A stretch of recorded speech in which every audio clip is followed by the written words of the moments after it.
শিশু নিৰ্যাতনকাৰী চিকিৎসক ডাক্তৰ ৱালিউল ইছলামৰ জামিন নাকচৰ বাবে উচ্চতম ন্যায়ালয়ত আবেদন জনাব মিগুৱেল দাসে।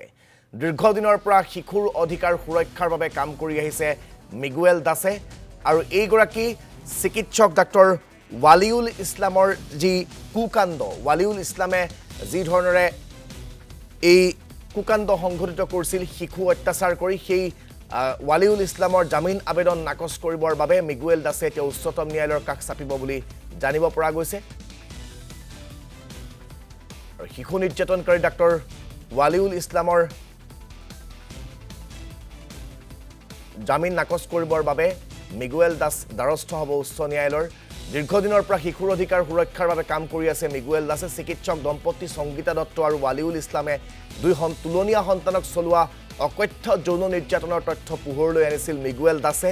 সেই অভিযোগৰ ভিত্তিতে দুয়োকে গ্ৰেপ্তাৰ কৰি কাৰাগাৰলৈ প্ৰেৰণ কৰিছিল পল্টন বজাৰ আৰক্ষীয়ে।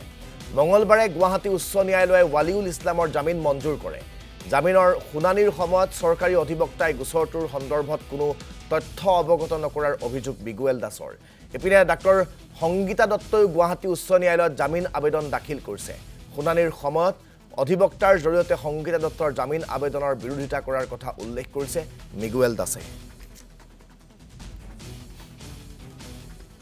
হয়, আজি এটা বৰ এটা আচৰিত এটা ঘটনা হৈ গ'ল। কাৰণ সাধাৰণতে যেতিয়া পক্সো আইনৰ অধীনত এটা কেছত ছাপৰ্ট পাৰ্চন নিয়োগ কৰা থাকে, সাধাৰণতে জামিন দিয়াৰ আগতে মাননীয় আদালতে ছাপৰ্ট পাৰ্চনৰ লগত অকণমান মত বিনিময় কৰে।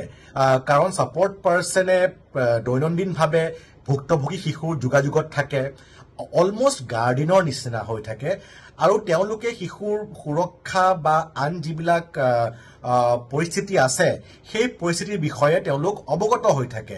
আৰু সেইবাবে জামিনৰ নিচিনা এটা গুৰুত্বপূৰ্ণ সিদ্ধান্ত লোৱাৰ আগতে মাননীয় আদালতে ছাপৰ্ট পাৰ্চনৰো লগত মত বিনিময় কৰে।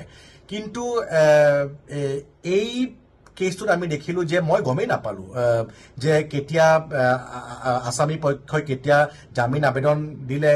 আজি দিন ঠিক কৰা হ'ল আৰু তেওঁ আজি বেইলো পাই গ'ল। ইনফেক্ট মই বেইলৰ খবৰটো মোৰ সাংবাদিক বন্ধু এজনৰ পৰা পাইছোঁ। সেইটো এটা আচৰিত কথা। মই সাধাৰণতে কোৰ্টৰ পৰা পাব লাগে, হয়তো আৰক্ষীৰ পৰা পাব লাগে, আয়ৰ পৰা পাব লাগে, হয়তো যিগৰাকী স্পেচিয়েল পাব্লিক প্ৰচিকিউটৰক চৰকাৰে বিশেষভাৱে এই কেছটোত নিয়োগ কৰিছে তেওঁৰ পৰা পাব লাগে।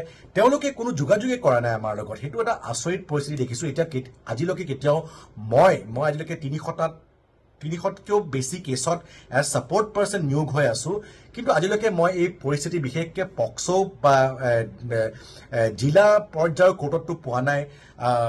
এইটো আচৰিত কথা। কাৰণ চাওক, জামিন বুজি পাওঁ যে জামিন প্ৰত্যেকজন আসামীৰে এইটো এটা অধিকাৰ থাকে, কিন্তু এই কেছটো এটা বহুত গুৰুত্বপূৰ্ণ এটা কেছ। এইটো এটা গুৰুত্বৰ অপৰাধৰ কেছ, এইটো এটা পক্সোৰ কেছ, এইটো এটা শিশুৰ ওপৰত নৃশংসতাৰ কেছ। এই কেছটোত শিশুৰ যিটো সুৰক্ষাৰ পৰিস্থিতি সেইটো সংকটজনক হ'ব পাৰে। সেইকাৰণে জামিন দিয়াৰ আগতে এইবোৰ পৰিস্থিতি চাব লাগিব। তেতিয়াহে শিশু দুগৰাকী আছে অতি সংকটজনক অৱস্থাত আছে এতিয়া। কাৰণ তেওঁলোকৰ হয়তো ছিকিউৰিটি বঢ়াব লাগিব, তেওঁলোকক আৰু সুৰক্ষা প্ৰদান কৰিব লাগিব। কাৰণ আসামী এতিয়া ওলাই আহিছে। আমি বেইল বিৰোধী নহয়, কিন্তু আমি তাতকৈও বেছি আমি হ'লোঁ শিশুৰ যিবিলাক সুৰক্ষাৰ অধিকাৰ আছে সেইটো আমাৰ বাবে দৰকাৰী বা জৰুৰী। চ' এইটো এটা আচৰিত ঘটনা, হ'ব নালাগিছিলে, কিন্তু এতিয়া হৈ গ'ল। হয়তো এতিয়া আগৰ যিগৰাকী